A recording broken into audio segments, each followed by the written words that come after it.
Bonjour,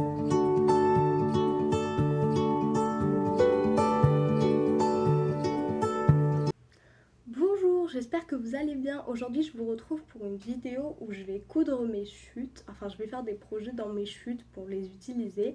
Comme je vous avais dit dans plusieurs vidéos, j'avais acheté, on me voit plus, pardon, ce carton qui est rempli de chutes de tissu en fait. Et du coup, je vais en utiliser quelques-unes. Et non, j'utilise que des chutes de là-dedans, j'utilise pas de mes chutes à moi. J'ai un gros sac rempli de chutes aussi, hein. J'en ai beaucoup. Du coup, alors je vais vous expliquer ce qu'on va faire. On va faire des lacets. Donc on va en faire deux différents. On va faire dans ce tissu. Voilà. J'ai déjà coupé et repassé. Comme ça, j'ai tout fait ce matin en fait. Comme ça, ce sera. Enfin, je pense pas que ce soit une étape très intéressante pour vous. C'est pour ça que je me suis permise de le faire hors caméra. Donc on va en faire du coup là-dedans. Alors en fait, j'avais détaché un lacet d'une de mes chaussures en fait pour avoir la longueur. Et du coup, il me fallait deux bandes. Donc je vais les accrocher pour que ça me fasse un lacet entier en fait. Voilà. Et évidemment, vous devez du coup en coudre deux bandes parce que vous avez deux chaussures. À part si vous voulez en mettre deux différents. Mais faites attention d'en avoir assez pour faire les deux du coup. Et je vais aussi du coup les réaliser dans du jaune, comme ça. Comme ça me fera des lacets un petit peu colorés et fleuris pour cet été. Ensuite, j'ai regardé sur internet pour faire des marque-pages. Donc je vais suivre un tuto que je vous mettrai en barre d'infos. Voilà, pour faire des petits marque-pages. Je vous avoue que je lis pas beaucoup. Quand j'étais petite, je lisais pas mal, mais je lis plus. Mais par contre, pour mes livres de couture, etc., pour les pages qui m'intéressent, ou voilà, pour mes futurs projets, ce sera plutôt pratique. Donc voilà, en fait, il vous suffit juste de découper 3 petits carrés de 8 cm pour faire un marque-page. Donc c'est plutôt pratique, ça utilise les petites chutes et voilà, c'est utile. Oui, je vais vous montrer aussi... je vous ai fait un réel sur Instagram pour vous montrer. Pour utiliser vos toutes petites chutes de tissu, en fait, vous pouvez vous faire des étiquettes. Moi, je les ai brodées, mais vous pouvez juste découper des carrés de tissu, mais voilà, vous pouvez broder et ça vous fait des petites étiquettes toutes mignonnes. Donc voilà, je vous ai montré ça sur Instagram. Ça vous a pas mal plu, donc je suis contente. Donc n'hésitez pas à venir me suivre sur Instagram. Et voilà, je vais me mettre à faire tout ça. Pour les lacets, quand j'ai repassé... non, c'est pas pour les... Si, c'est pour les lacets. Oui, quand j'ai repassé, je vous ai montré comment. Bon, après, c'est pas compliqué, c'est comme un biais, en fait. J'ai fait 2 coutures. Bon, je vous ai fait des petites vidéos pour vous montrer, mais... Voilà, j'ai plié 2 fois et après, on replie comme ça. Et après, on viendra piquer sur le bord. Et ça nous fera des petits lacets. Voilà, je vais vous filmer tout ça et je vous retrouve après pour vous montrer tout.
ranger donc tous mes marque-pages, mes petits lacets. Alors, pour les marque-pages, j'ai quelques astuces à vous donner. J'ai essayé déjà dans plusieurs tissus. J'ai essayé du coup dans des tissus très fins et très fluides et c'est possible quand même, du coup. Mais c'est un petit peu plus galère, notamment pour le surpiquer après, etc. Et au niveau du repassage, mais en vrai, c'est très faisable.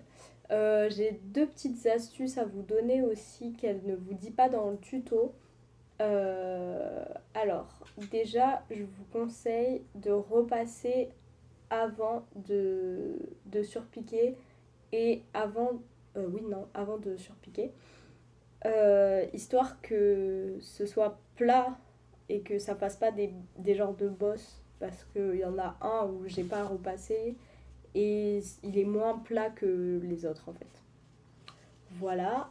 Et ma deuxième astuce, c'était bon, ça peut paraître évident, mais l'espace que vous laissez pour retourner votre projet, bah du coup faites-le là où il n'y a pas le triangle, laissez-le ici ou ici. Bon, c'est quelque chose d'évident, mais elle vous le dit pas, donc je préfère le préciser quand même au cas où. Voilà. Ah oui, si j'ai un petit conseil à vous donner aussi au niveau des étiquettes, si vous avez une surjeteuse, ce sera pratique. Sinon, surfilez à la machine, mais faites pas comme moi j'ai fait et que vous verrez dans la petite vidéo après. Surfiler les bords de l'étiquette avant de la coudre, ce sera mieux parce que bon, moi ça va, c'est un tissu qui s'effiloche pas trop. D'ailleurs, essayez de le faire sur des tissus qui s'effilochent pas trop, ce sera plus pratique. Mais voilà, vous allez voir du coup la petite étiquette sur ma robe rouge que je vous ai montré dans mon deuxième podcast. Et voilà. Pour les lacets, bah c'était pas compliqué, j'avais juste à piquer le long et ils étaient prêts. Juste, je les ai enfilés dans des chaussures là, comme ça je vais vous faire une petite vidéo après pour vous montrer tout. Euh, Si je devais le refaire, je ferais gaffe aux extrémités du coup, de le faire fin, vraiment très fin, parce que du coup j'ai un petit peu galéré à les passer dans les passants de mes chaussures. Voilà, c'est les conseils que j'ai à vous donner. Je pense que j'en referai parce que c'est sympa, j'aime beaucoup et comme ça on peut les changer et changer le style de nos chaussures. Voilà, je vous laisse avec les petites vidéos de fin.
ça vous a plu.